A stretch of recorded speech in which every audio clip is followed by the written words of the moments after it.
Minha gente, vamos para o pupurri de fatos, notícias que estão aí nos jornais.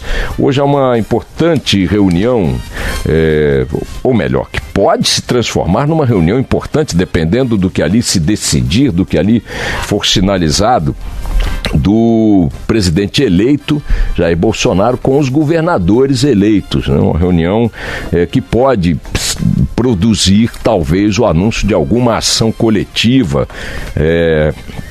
para os próximos governos estaduais e o da União, no que diz respeito a um ajuste na questão de gastos públicos, equilíbrio das contas públicas.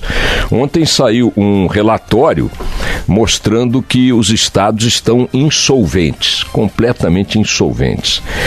O gasto com pessoal, apenas com pessoal, excede o limite da lei de responsabilidade fiscal, enfim, do limite estabelecido, o teto estabelecido de 60% das receitas.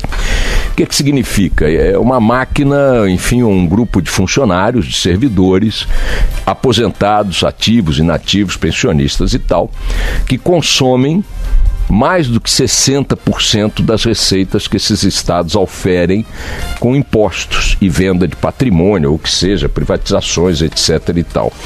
Esse quadro é agônico em alguns estados, por exemplo, Minas Gerais, arredondando as frações, gasta 80% do que arrecada apenas mantendo a folha de pagamento. No Rio Grande do Sul, você tem 70%. Estou arredondando os números. No Rio de Janeiro, você tem 70%. No Rio Grande do Norte, você tem 72%. Essa situação vai se reproduzindo em 14 estados em índices variados, mas todos eles acima de 60% dos gastos. Significa que sobra apenas uma fração do que se arrecada para tocar a vida do Estado nos serviços que ele tem que prestar. Que serviços são esses? Os óbvios, tá certo? Educação, saúde, segurança pública, manutenção das vias, né? Lixo, o que tiver que ser, o que tiver na mão do Estado. Não estamos nem falando de prefeituras, falei de lixo, normalmente lixo é com as prefeituras, mas saneamento, né? Água, esgoto em muitos estados é responsabilidade dos estados. Em outras palavras, é como se você tivesse na sua casa um número X de funcionários que fazem serviços dentro da casa, tá? Que você quer que sejam feitos e tal. E com estes funcionários você começa a gastar parte do seu salário. Seu salário continua X e o gasto com esses funcionários vai aumentando. Ou então o seu salário diminuiu por alguma razão, sua receita diminuiu por alguma razão, mas o gasto com os funcionários não diminuiu na mesma proporção, ao contrário, até aumentou. O que acaba acontecendo com a montagem desta casa, o funcionamento desta casa? Os servidores da casa continuam lá porque assim você quis, assim você achou que era ideal, mas começa a faltar o material de limpeza, começa a faltar o alimento para a família, para os próprios funcionários, começa a faltar dinheiro para pagar a conta de luz, começa a faltar dinheiro para pagar o telefone, a conta de água. E aí a própria casa deixa de funcionar. Mantém a sua estrutura humana intacta, porque os funcionários lá permanecem fazendo jus às despesas que produzem, com salários, com aposentadorias, com pensões e sei lá mais o que. A tua receita não aumentou, até diminuiu. A deles, o gasto relativo a essas despesas com o pessoal aumentou ou permaneceu estável, e a casa gradualmente vai deixando de ter razão de existir. Porque uma casa que não tem luz, uma casa que não tem água, uma casa que não tem material de limpeza, uma casa que não tem alimentação, que não tem dinheiro para a escola dos filhos, alguma coisa tem que mudar na casa. Você pode, evidentemente, matar os filhos, viver no escuro, morrer de sede, morrer de fome, viver num local imundo. Mas essas são opções mais absurdas do que você olhar para a estrutura da casa que você tem feito funcionar de uma forma inviável. E como é que você tem que olhar? Você tem que olhar para essa massa humana dos funcionários que você tem dentro da casa e dizer, meus amigos, nós temos que sentar na mesa e resolver esse assunto aqui entre nós. Do jeito que está funcionando a casa, vai levar nós todos para o buraco. E não adianta o sindicato A, B ou C bater no peito e dizer que não pode mudar essa regra ou essa realidade, porque tem que mudar. Você vê que tem estado, como Minas Gerais, que de cada R$10 que arrecada para fazer a casa funcionar, gasta 8 com funcionários que aos poucos deixam de ter material para fazer a coisa funcionar. Você não tem como comprar asfalto para fazer estrada, você não tem como comprar material de escola para fazer com que o professor dê aula, você não tem como pagar a conta de luz para manter o hospital funcionando, não tem como comprar o remédio, não tem como comprar arma para o policial, botar gasolina na viatura. Então é uma lógica completamente maluca, suicida, que já está gritando há muito tempo na cara de todo mundo e que o Estado brasileiro, porque afinal essa crise é dele, ele é que montou a casa desse jeito, as quadrilhas políticas, as corporações sindicais, funcionais que montaram, andaram de braços dados para poder montar essa realidade da casa, tem agora que dar um jeito nisso aí. Porque o que não pode é pedir para o cara que mantém, que sustenta a casa, que se vire para ganhar o dobro do que ele ganha, porque o mercado não está pagando para ele o dobro do que ele ganhava. Isso se ele tiver empregado. Se ele não for um dos 24 milhões de brasileiros que estão aí desempregados ou subempregados ou empregados, mas ganhando menos do que precisam para levar comida para a família.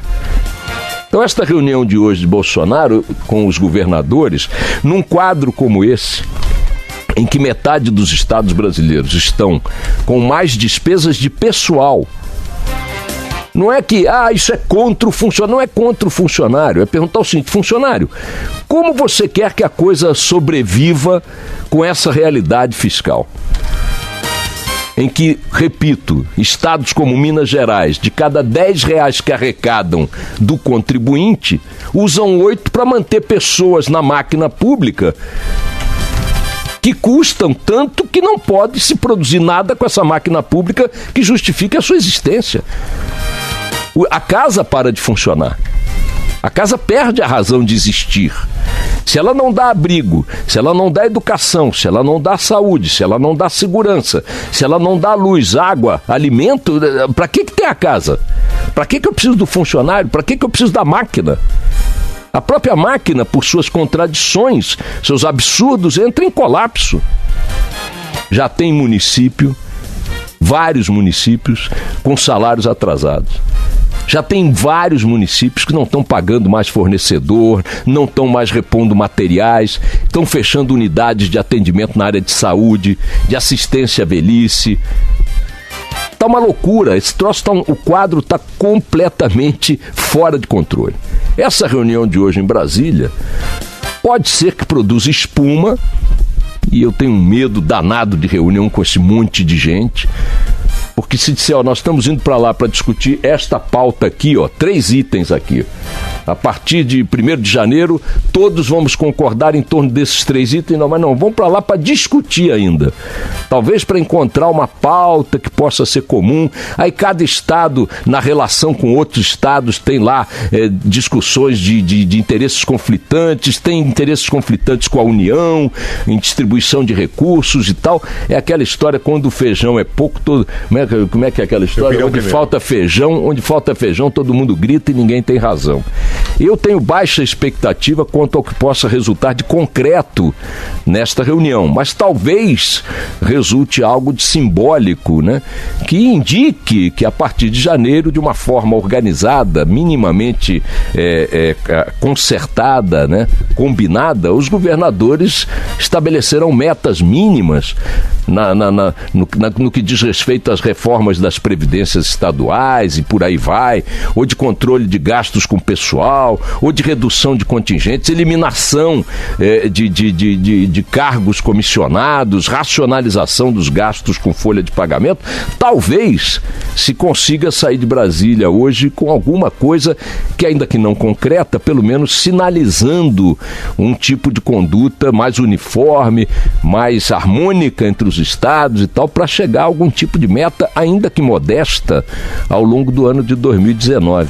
Vejam que nesse mesmo relatório de ontem, Há estados em que os gastos com previdência nos estados cresceram 14% em 2017.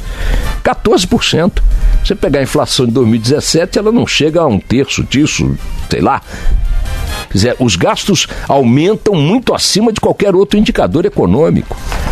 Então vamos esperar pela reunião de hoje em Brasília, saber se ela é apenas um ato cerimonial e tal, ou se vai emanar daquele encontro de governadores eleitos e do presidente eleito algum sinal, alguma luz no fim do túnel. No plano federal, a reação ontem aí, o mercado reagiu de forma muito pouco acolhedora à notícia de que a reforma da Previdência vai ficar para 2019, partindo ali do zero as discussões no Congresso, etc. Foi um mau sinal. A reforma da Previdência é tão desesperadoramente necessária também no plano federal que perder 2 meses mais não se fazendo nada em relação a isso, esse Congresso atual agônico conseguiu dar demonstrações piores do que a que havia dado ao longo dos 4 anos, né, aumentando gastos, pautas bombas e tal, e não discutindo ainda que de uma forma embrionária, ou fazendo avançar ainda que de alguma forma embrionária, a reforma da Previdência da União.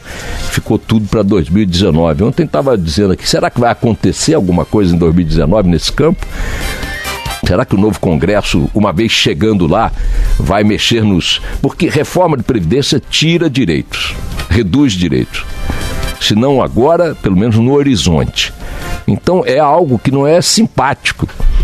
Ninguém gostaria de se ver numa situação como essa, como nenhum pai de família, nenhum chefe de família, nenhuma chefe de família gosta de se ver em casa, olhando para os funcionários e para a própria família e dizer, minha gente, vamos ter que reduzir aqui a cota de açúcar, a cota e também a cota de despesas com funcionários, com pessoal.